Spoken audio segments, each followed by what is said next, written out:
Kun mietin sitä, että millaista kohtelua on itse saanut osakseni sukupuoli- ja seksuaalivähemmistöön kuuluvana nuorena, niin omalta kohdalta olen siitä onnellisessa asemassa, että oma lähipiiri on aina ollut tosi kannustava ja tukeva, mutta sitten taas esimerkiksi koulumaailmassa ja muualla arjessa on tullut sitten sellaista naurunalaiseksi tekemistä ja muun muassa puututtu siihen, kun olen muun sukupuolinen, niin sitten on lähdetty kommentoimaan sitä, että voiko tuo mukaan olla tosissaan. Ja se, että vaikka itsellä on ollut pääosin lapsena ja nuorena vaikka perheessä tosi hyvä olla oma itteni, niin tämä ei kuitenkaan ole kaikkien lasten ja nuorten todellisuus, vaan että sen lisäksi, että siellä koulumaailmassa tulee vastaan rajuakin kiusaamista tänäkin päivänä, niin on myöskin niin, että välttämättä se kotikaan ei ole aina sateenkaarevalle lapselle tai nuorelle turvallinen paikka.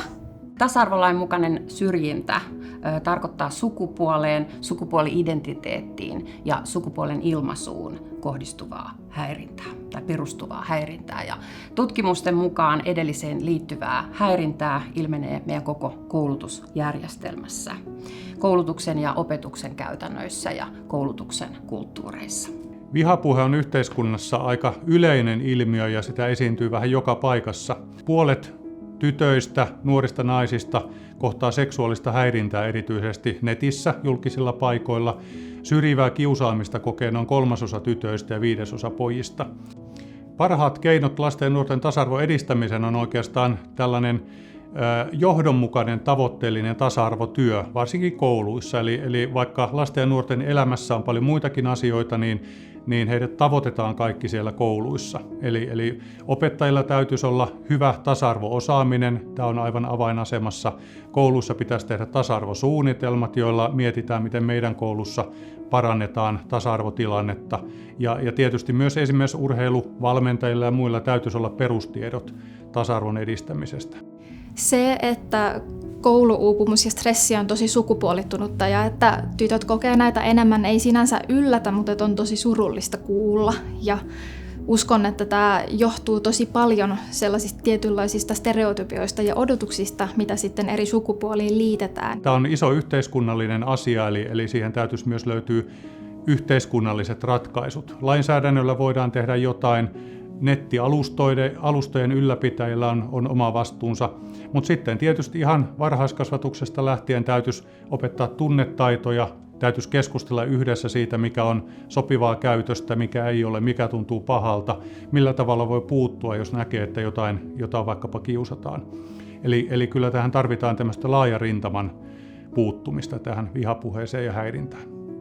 Opiskelijat osallistetaan tasa-arvosuunnitteluun meillä toki niin kuin opiskelijakuntien kautta, mutta siis sitten myös yhteisissä tapahtumissa, niin kuin esimerkiksi tasa-arvoviikoilla. Meillä on myös MISI-ohjelma, Minun silmin, sinun silmin, missä konkreettisesti pohditaan, että miltä tuntuu olla se toinen ihminen. Ja mä ajattelen, että jos pitäisi nimetä yksi sellainen toimi, millä me saadaan kaikki oppilaitoksia tasa-arvo huomattavasti paremmalle tolalle, niin se on se arvostava kohtaaminen. Tasa-arvo on aina toimintaa. Se on prosessi ja se on jotain, mitä täytyy tehdä koko ajan. Hyvin harmillista on se, että jos tasa-arvosuunnittelu kapeutuu jonkunnäköisen paperin tekemiseksi tai jonkunlaiseksi performatiiviseksi suoritteeksi. Se on hyvä ymmärtää, että se on aina toimintaa. Ja sitten tasa-arvosuunnitteluun on hirveän hyvä perustaa työryhmä, joka myös itse opiskelee ja tutustuu jo olemassa oleviin erilaisiin materiaaleihin, oppaisiin ja ohjeistuksiin. Ja myös siellä työryhmässä on hirveän tärkeää, että siellä on hyvä edustus koko organisaatiosta. Siellä on oppilaita, opiskelijoita, henkilökuntaa ja työryhmään on hyvä myös kutsua mukaan esimerkiksi eriarvoisuuden tutkijoita ja muita asiantuntijoita. Ja työryhmässä on hyvä, että siellä ollaan hyvin sensitiivisiä vallalle ja tunnistetaan vallan toimintaa koko siellä organisaatiossa ja vallan toimintaan liittyviä hierarkioita ja tapoja, joilla näitä hierarkioita voidaan purkaa.